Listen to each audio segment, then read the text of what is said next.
Greetings, I'm Pillar Nexus, Ancient Gladiator, and today let's just chill with painting a t-shirt.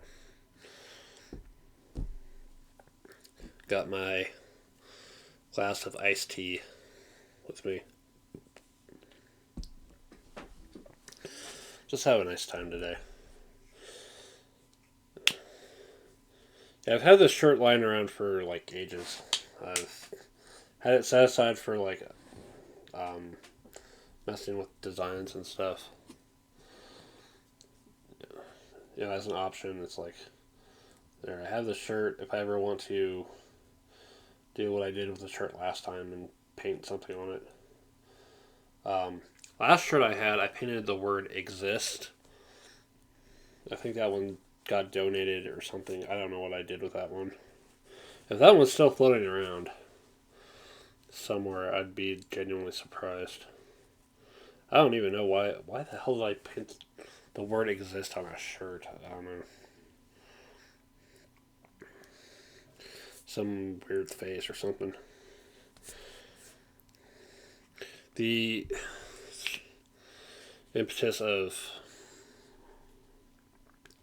this whole video idea was earlier in the year. My little joke video idea of what if I had my own merch. So let's put my crazy skull on a shirt. Let's make some kind of guide dots for the overall skull idea, and then just connect the dots from there.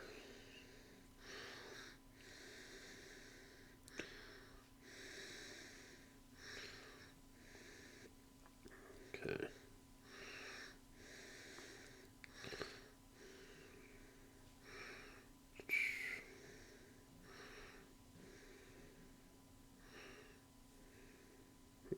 Mm-hmm. Yeah, I have a kind of crazy approach to just painting in general. I don't put paint onto a palette. I just straight up squeeze a little bit of the tube onto the brush and just wing it.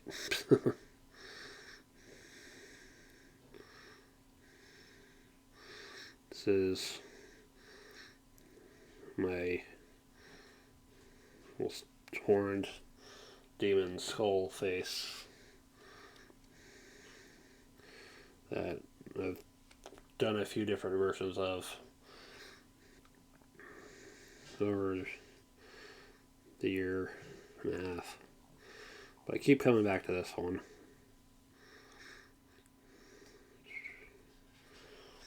Because it's just me. If the lighting in this room seems weird, I have my desk lamp on. My overhead light is being really weird right now.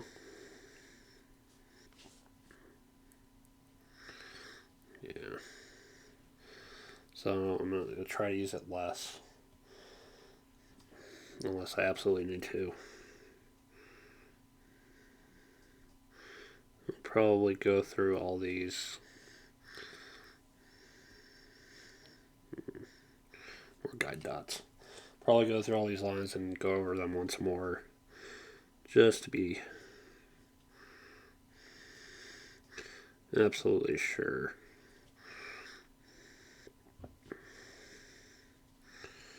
I've never actually done like the silk screening process.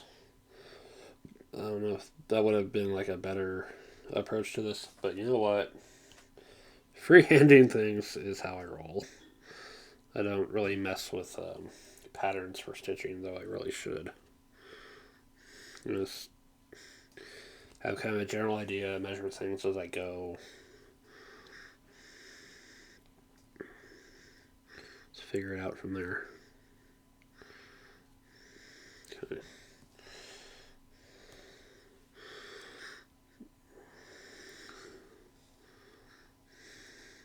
Yeah, I don't think I'll ever actually get to the point where I'll have serious merch because. I mean, let's take a look at what kind of overall interactions I've had. Yeah, I have my YouTube subscribers. Yeah, I have Twitter followers. I don't have any fan art that I've seen. I haven't set up a tag, but I don't really expect anyone to do anything fan art wise for me. That's fine. Kind of a weird character. Anyway.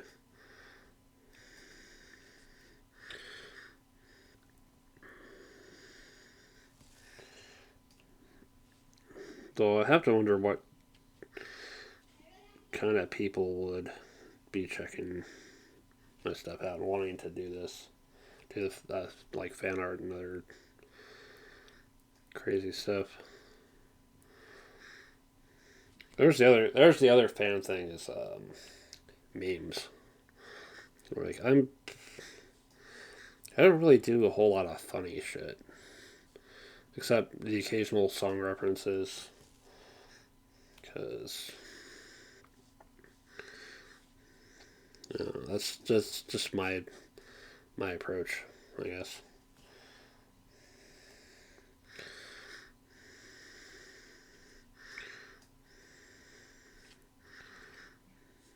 I love thinking about how to incorporate various songs that I like, or at least know about, into referential silliness. Ooh, 5 teeth instead of 4. Oh, pointy.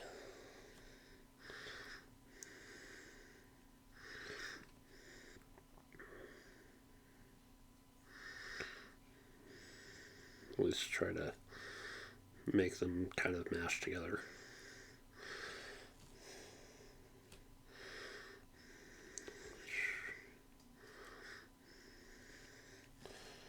Scary, scary teeth.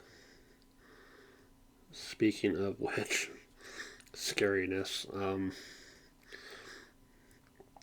Halloween is about a month and less than half away. I'm trying to figure out what other things I want to do. It's pretty much fall now, so weather's cooling off. I I keep saying I'm going to do the costume shorts. I've got the next month to start working on them. The thing is, getting into like costume, it like really gets me heated up and stuff. So because of all the bending and moving around to get into the damn thing.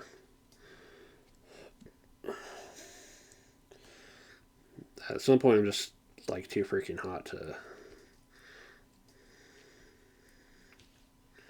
stay in it. And it gets a little bit frustrating sometimes too. Another thing I kind of have to work on before I really get into that is maybe lose. Yeah, definitely, I need to lose some weight. Just a bit, I think. I my time at work is my chance to be active most. My time out of work, I end up spending on freaking sitting around watching other stuff, other people's creations.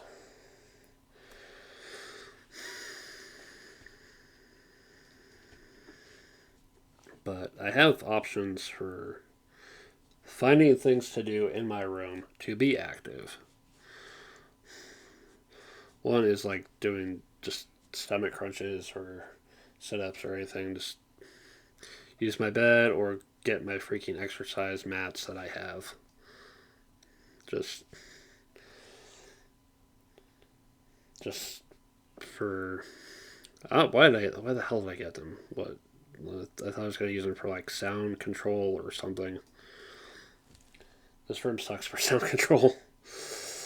I mean, you probably heard my nephew being loud in spite of my sign. Yeah.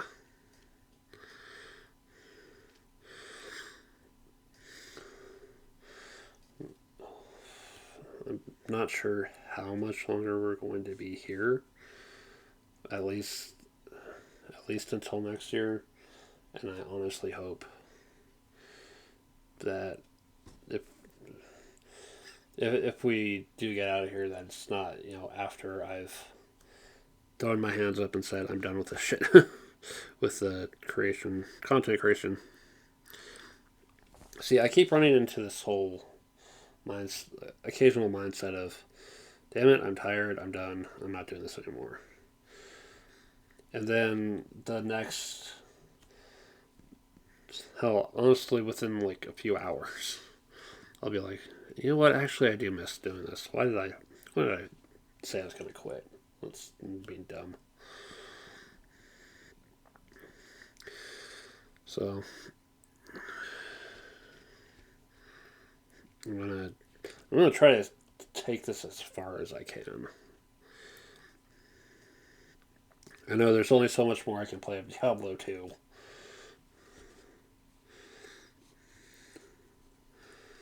My recent video for Diablo 2 is not done as well as previous ones.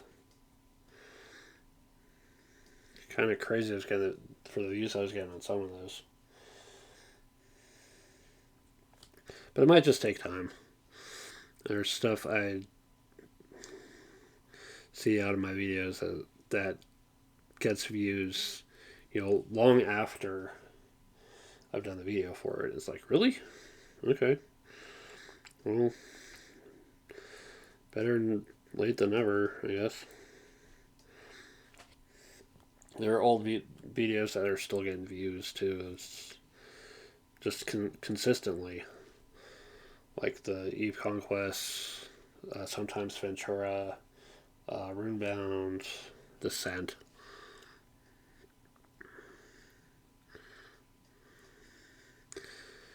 YouTube works in weird and mysterious ways. I'm not sure how to best approach that. Let's go on this line. Okay. I'm going to touch it up later. Let's get the initial lines out there.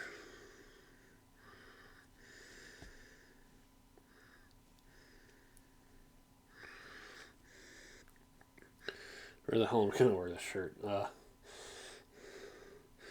might just end up wearing it to the game store at least once.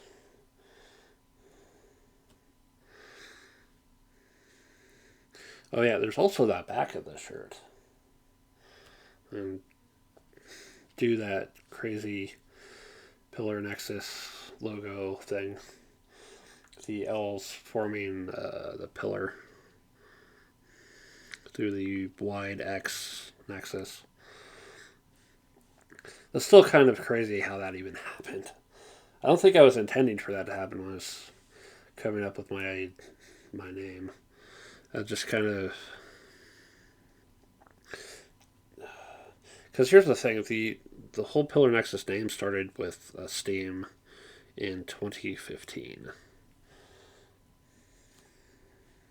When I got my computer, when I came back to Quake Live, because Quake Live was on Steam, and I wanted a different name that wasn't my old name for reasons.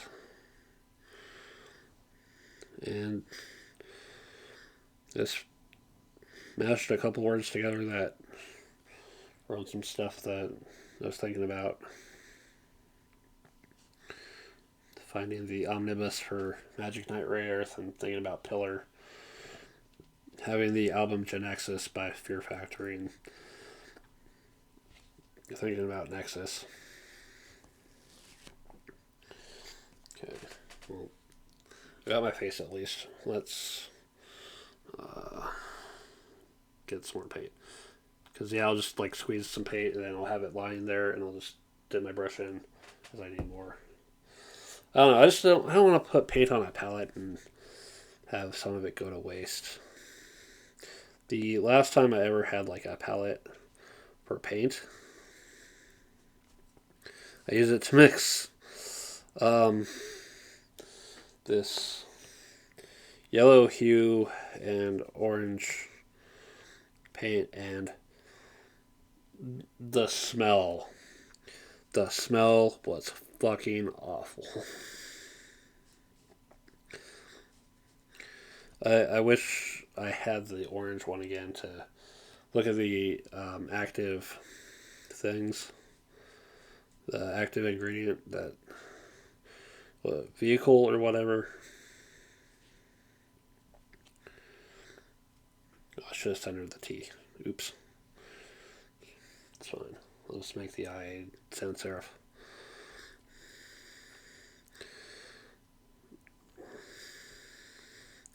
Yeah, that smells the worst. I never mix paints like that anymore. For that reason.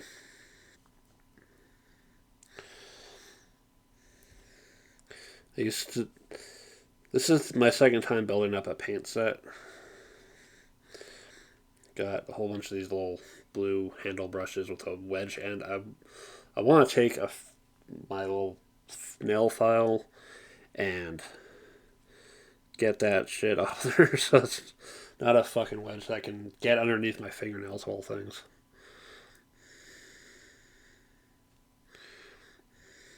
I'm going to do the blocky approach to my letters.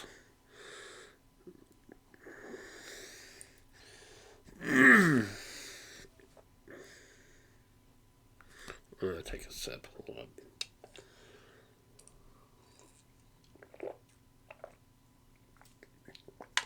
Throat's getting rusty. Shoot. Yeah.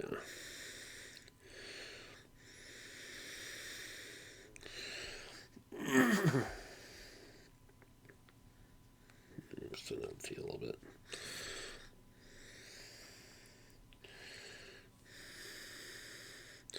Make a really big G. Just to balance it a little bit better.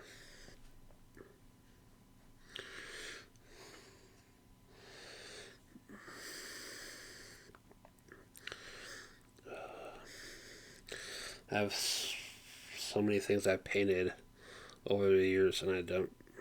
In terms of my game ideas, that I painted and I no longer have. Little shops and factories for Totalitaria. My concept for an economic game, and it's honestly just, it's probably for the better that I ditched that one. There's so many better economic games. Hell, even the game I would cover today, Crude the oil game, is a better economic game than the idea I had. Like, there are these, different kind of districts, like civil, technology, arts, entertainment,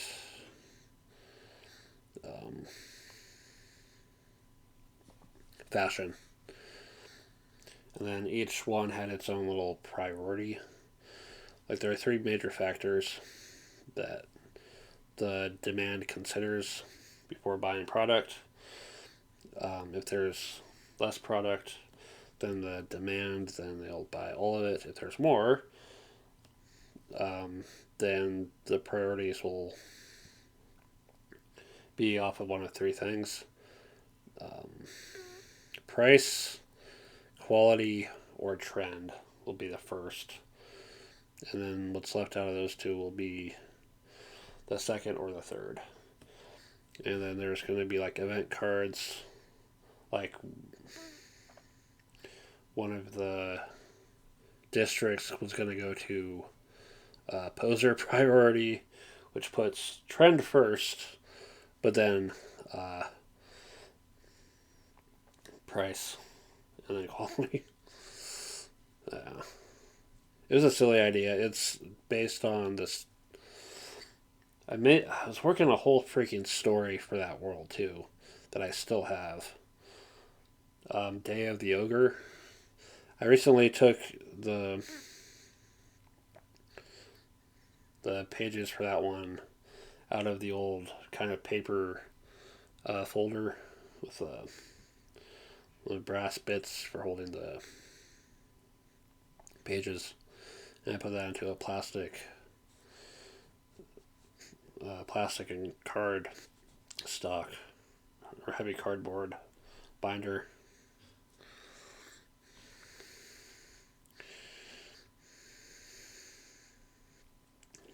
So little protective sheets. Yeah.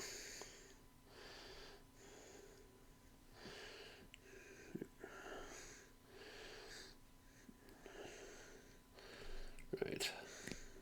Greetings. Alright. Okay, we'll go over this again. And show people my cut up soda bottle water cup that I used for painting for ages. I think I've swapped it out at least once. But this has served me well for a very long time. Someone made the first one that I had, and I would rather use that.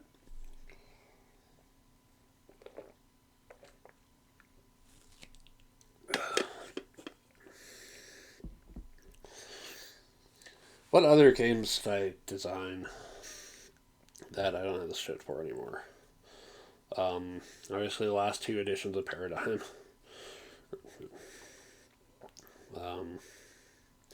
Blockheads, the silly game of pushing blocks around to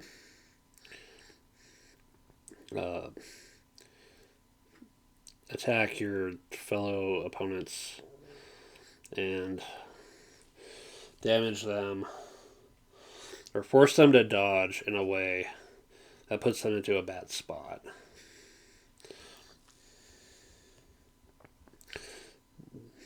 The idea is, I think the idea started with, what if Chip's Challenge was a deathmatch game?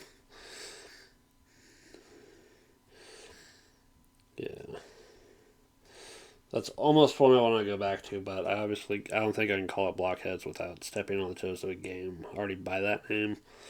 Although, the whole Shogun saga teaches anything about that, and it's still possible to do so. I don't think that game's been. I don't think that the other game called Blockheads has been reprinted. The only problem I had with my idea for Blockheads was just I need to keep the physics simple enough that when figuring out momentum and how it transfers to the whatever it hits isn't so stupidly complicated.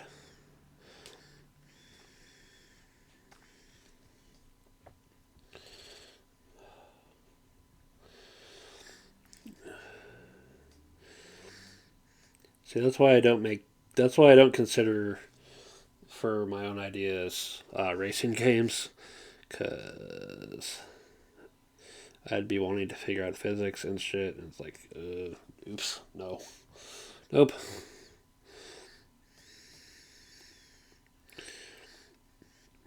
There's like one game that I've seen with racing that's just keeps it simple, that, but it's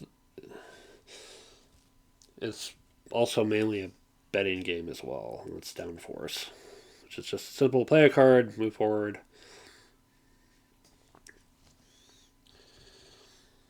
If you can't move forward, then you're stuck. And then there's choke points in the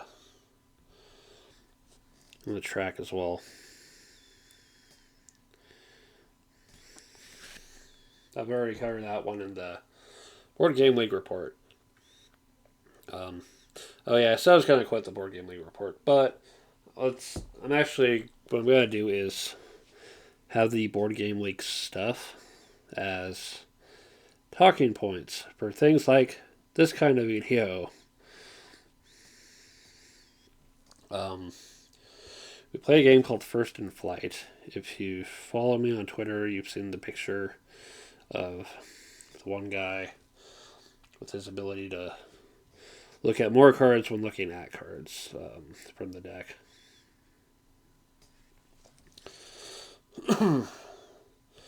You have your pilot, the aforementioned person with her own abilities.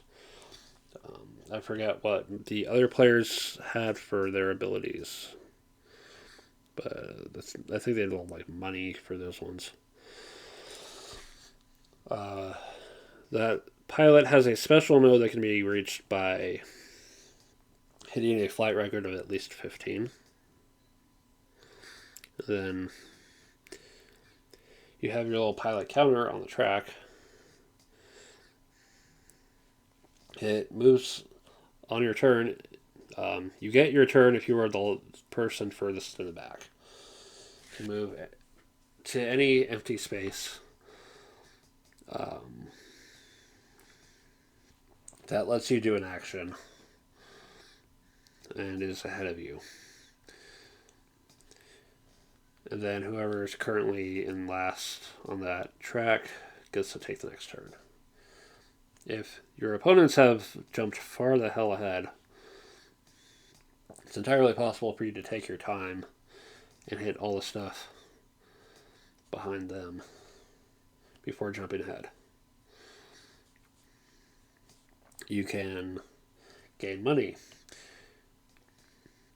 You can upgrade your flight deck. Your flight deck starts with some glide cards,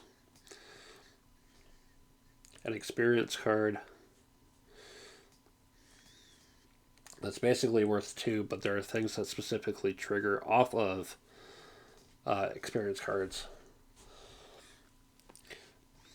And yeah. And then there's 4 flaws. You're not allowed to know what the flaws are before you discover them by actually flying. The fly action, you draw cards from your flight deck. You have a card called a descend card that if you choose to play it, you shuffle your remaining flight deck just so that any predictive stuff gets thrown off. We kept forgetting about that. And then you have to draw 2 more cards. If you land safely, the descend card is worth 5. If you crash, it's worth 2.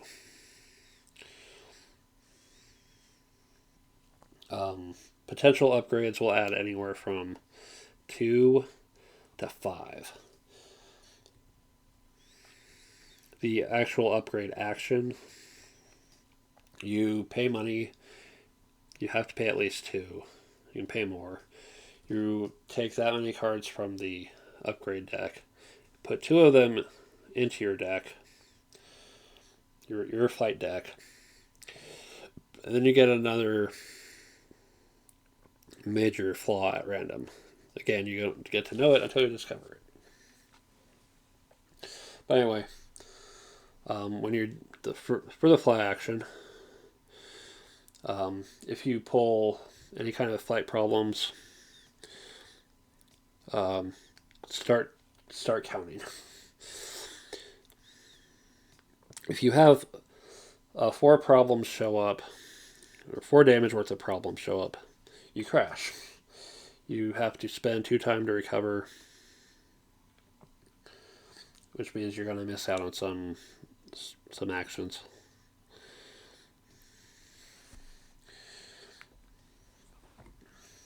But in finding those flaws, you get to set 2 of them aside onto your garage. And then if you end up taking a repair action, you can pay money to fix them, at which point they are replaced with basic flight problem, which is just 1 damage, but also 1 distance. In addition, each flaw has a special bonus that you get upon fixing it, like more glide cards or a skill. Other things you can get along the track are skills. Once per flight, you can use them. The moment you play your descend card, you cannot play those skills anymore. The ones that require you to rotate them.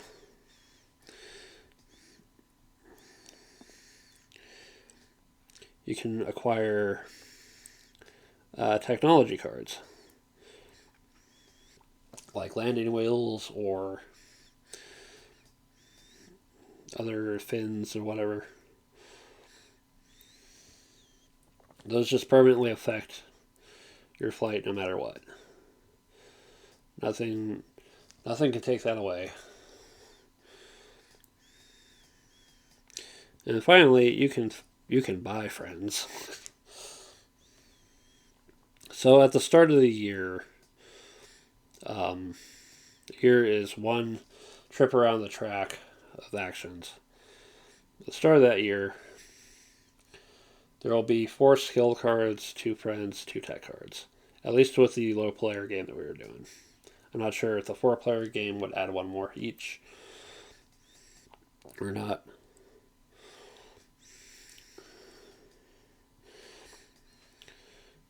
But if a face-up card is taken, it is not replaced. If you want to buy something, there's not a face-up card to take, you take blind off the top of the deck. Friends have a once per year power. Mine was the one I got. If you were on an action space and you didn't like it, you could use her and make it in any action space.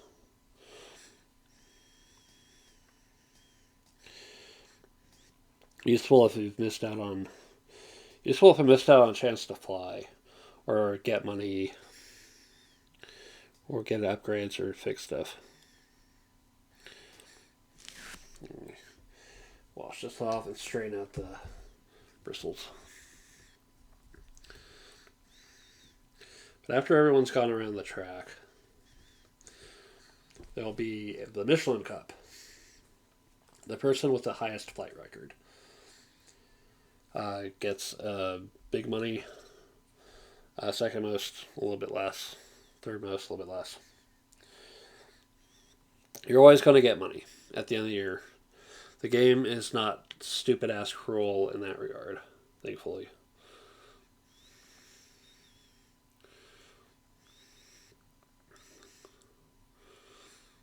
And that's probably one of the positives I have for that game.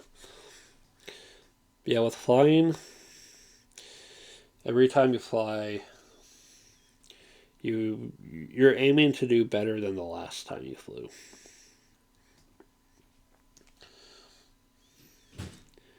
And over the course of the game, getting all the upgrades, the tech, the skills,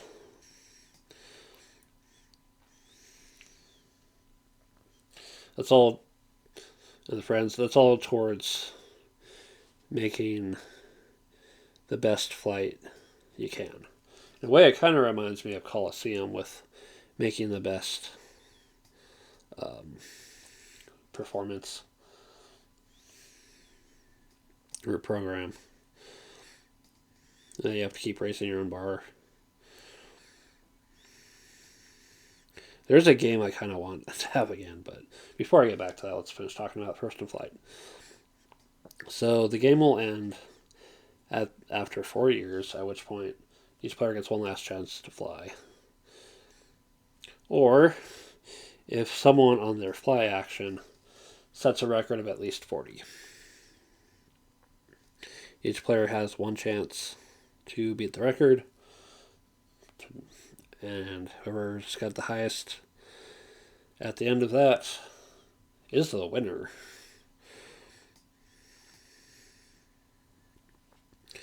Yeah, it's a game of pushing your luck, which normally when I think of pushing my luck, it usually ends up being with dice. Um, the deck, like,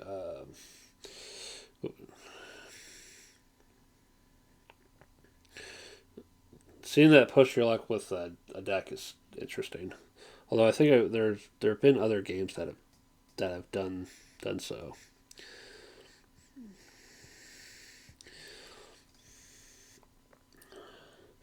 I had a particular game in the past called Costa Rica.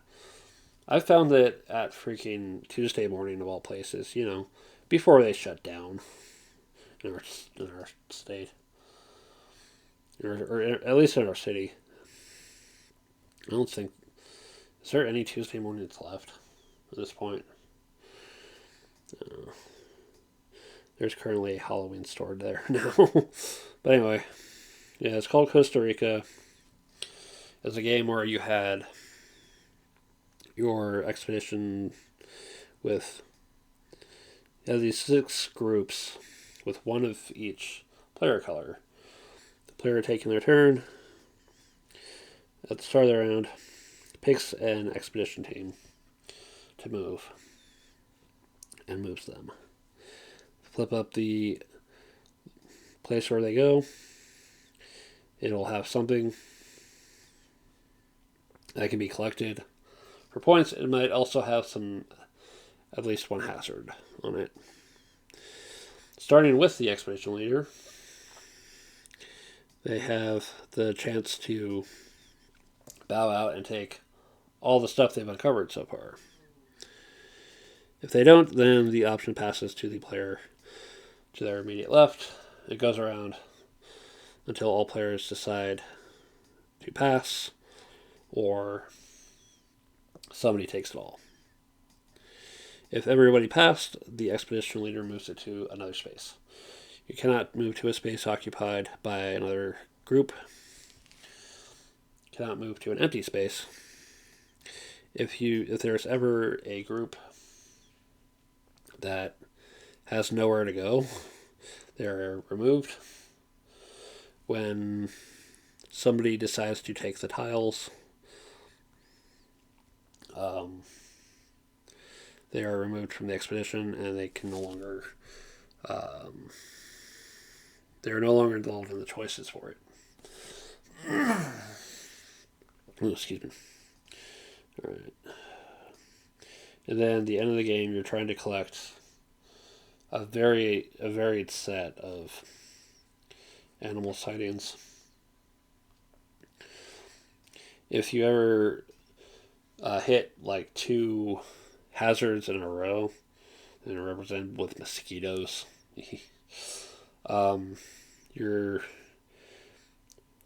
the expedition leader loses their character out of that group. There are 6 groups at the start of the game. The map is made very specifically so that jungle, water, and mountain types of tiles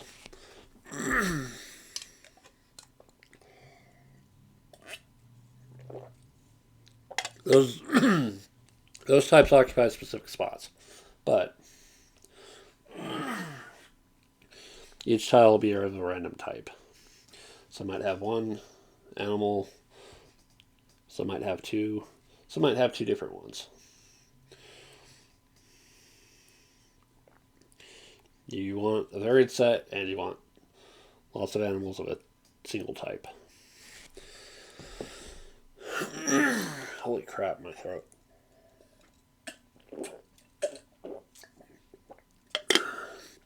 And then the most points at the end of that wins. Like, shit. So it's rough on my throat today. A little bit of the air and everything else.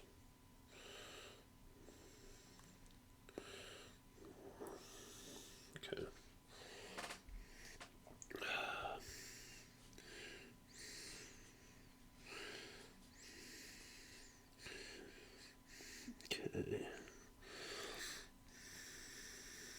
stitch up these lines a little bit more.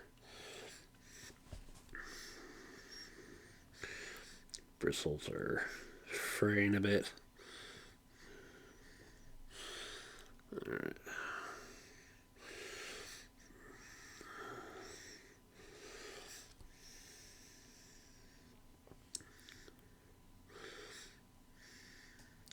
But yeah, that was... I never got to play that one with anyone. I just put it on the used board game shelf. It's like, you know what? It's an interesting little game, but I don't think I'm gonna mess with it.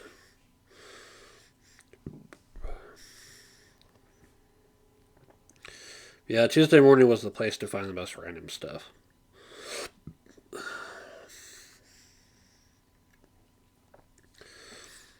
It makes me a little bit concerned for another place I like to shop that I hope is gonna not go away anytime soon. I'm not going to name it. Let's keep my mouth shut. Let's just keep my mouth shut. All right.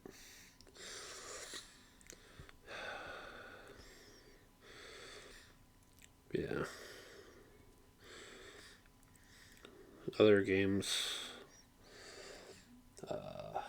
What's some other games? Oh, that's right. There's a game I worked on. One of my early ideas too. I called Alpha Squad. Had this team of characters and abilities, and hey, that's Team Fortress 2. Wait a minute. Of course, I'm only realizing it now after having actually played Team Fortress 2.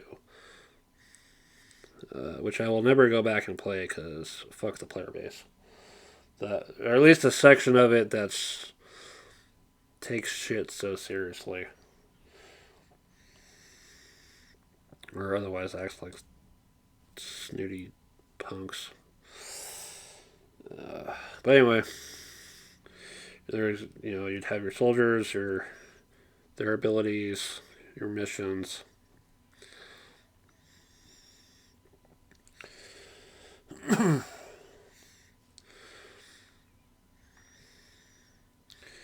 It was one of the ones where I was making use of this hex grid paper that I got a stack of, and I still don't remember what I did with the rest of it.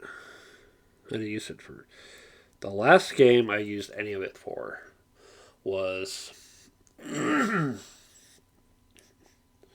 it Battlelands? It wasn't Battle World. It's one of the battle games. But it's the one with... It's the one game idea with the little hex tokens. That's the last game I used that hex paper for. But I had a ton of it, and it's like... it never occurred to me to maybe, put it through a scanner and make copies. Oh well. I have my play mats for... my Chessex battle mats for hex grid stuff if needed. But I almost wish I'd held on to it. What I was inspired by at that time was thinking back on General Chaos for the Sega Genesis. That whole having a team and fighting each other. You call in like medics to heal your guys. You could get into fist fights with a rock, paper, scissors resolution. There was a mode to play with just 2 guys that you independently control. Because, I don't know, being outnumbered is fun sometimes. Which is why I keep thinking about Space Hulk. Fuck. Uh, 0 Days Without a Space Hulk reference. Uh,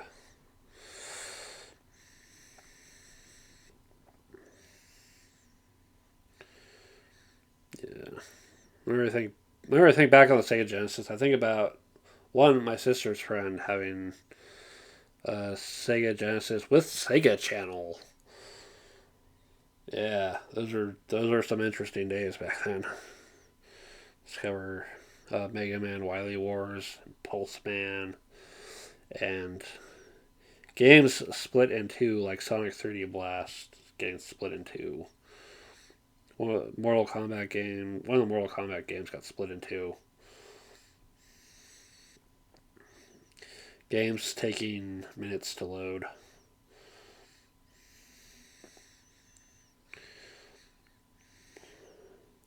The parental control system to keep kids from playing games you didn't want them to. They were for an older audience. To be honest, there's not really a whole lot of like terrible violence and shit kind of games as far as I remember. I don't know, maybe I missed out on it. I'm aware of Splatterhouse 2 and 3 on the Genesis. I've. Okay, so my high school days, along with, alongside getting to discover the internet for the first time, getting to do more with the internet at least, was when I got into emulators. NES, Sega Genesis, SNES, after some people in high school saying, like, yeah, let's check out this one. Check out Chrono Trigger. Yeah.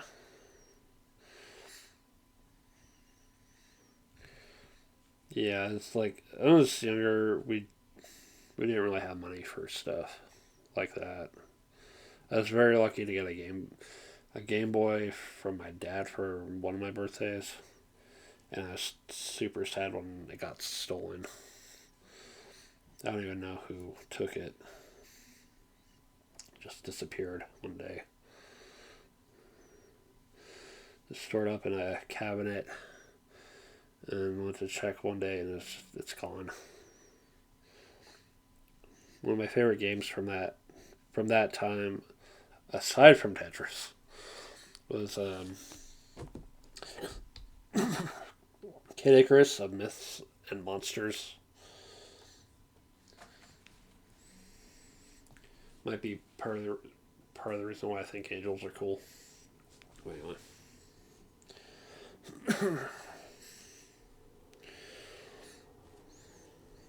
do some last little touch up work. But first, we'll finish off the last of my tea. Tea.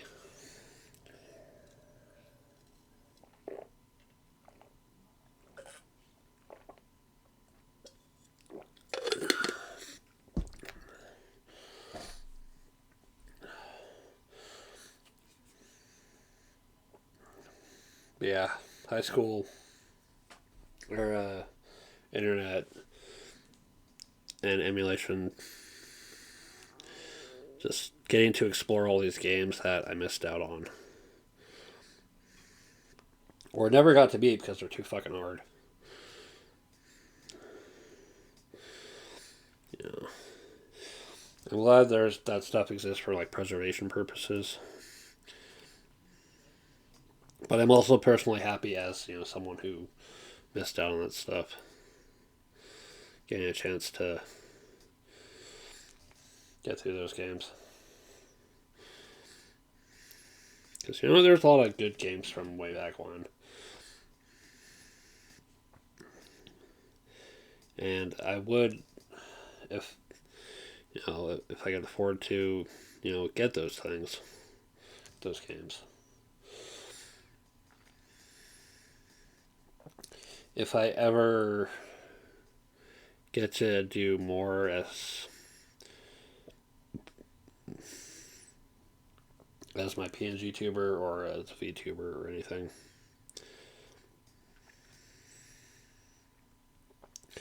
It would be nice to do some retro stuff like that. Old systems, old games. It would be nice to get a proper SNES and copy of Soul Blazer and actually beat the game honestly. I know the game is really fucking hard, but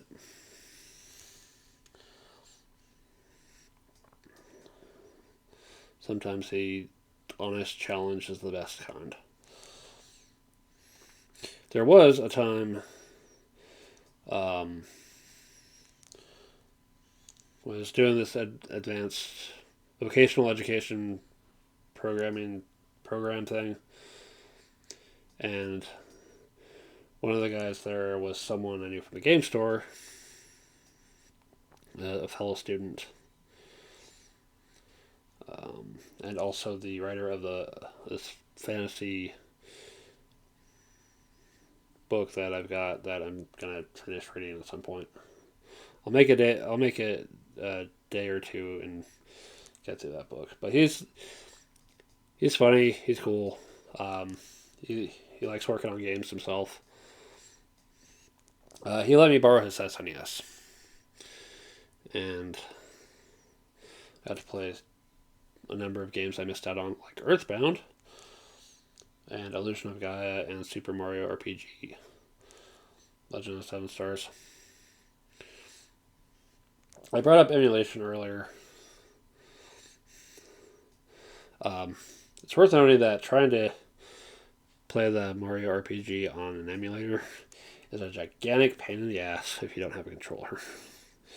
I'm sure there's a way to use a controller with it, but the keyboard, when needing to do like multiple inputs, wasn't having it. You think you can press more than 2 buttons? Nope.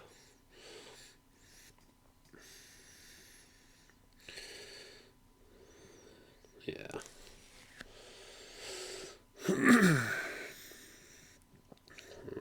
It'd be cool to have the retro consoles again, but I look at my time and where I'm putting it. I don't know. I don't know if I'd have time for it.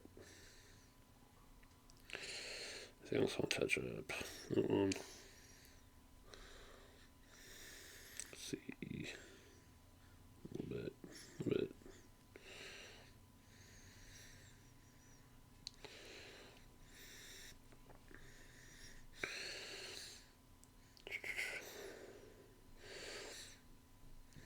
Yeah, I want to spend a little bit more time with the games I already have. I'm doing more messing around with Gwent. And my win streak is over, so I'm just figuring out what else I can mess with. Freaking Syndicate is an absolute pain in the ass to go up against with monsters. I have to look up some strategy guides. Or just fly by the seat of my pants and just go with whatever.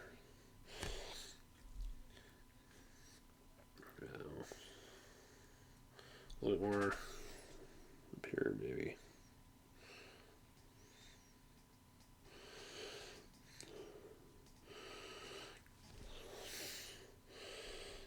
I have no clue what people are going to say when I say this. You know, I probably should be more concerned about the threat of stalkers and shit, but let's be real. Who's really going to be interested? That's why I stay away from the whole. I stay away from like this whole boyfriend experience thing. I'm not here to be Mr. Romance, Mr. Sex Appeal, Mr. Love Option. No. My outside visual is horned skeleton cyborg for a reason. To get as far away from that that section of entertainment as possible. Let's kind of pull this up a little bit. Alright.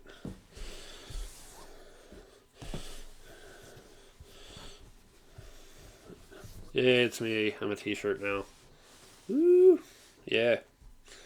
Alright. Holy crap, it's been an hour. Shit. I've completely missed my that one stream. But it's fine. There's always VODs. Except when there's not VODs, and that's frustrating as hell. There we go. Pillar Nexus, the t-shirt. If I'm feeling up for it, I might paint the back too, but I'm happy to just leave it like this. Alright. Yeah, it's my only bit of merch I'll ever have. But this is mine. I'm not selling it. It'd be interesting to see what other people could create. I know the whole Pillar Shop thing was kind of a joke on my part, or at least tongue-in-cheek, but I don't know. Maybe someone else out there has got some creativity and heart.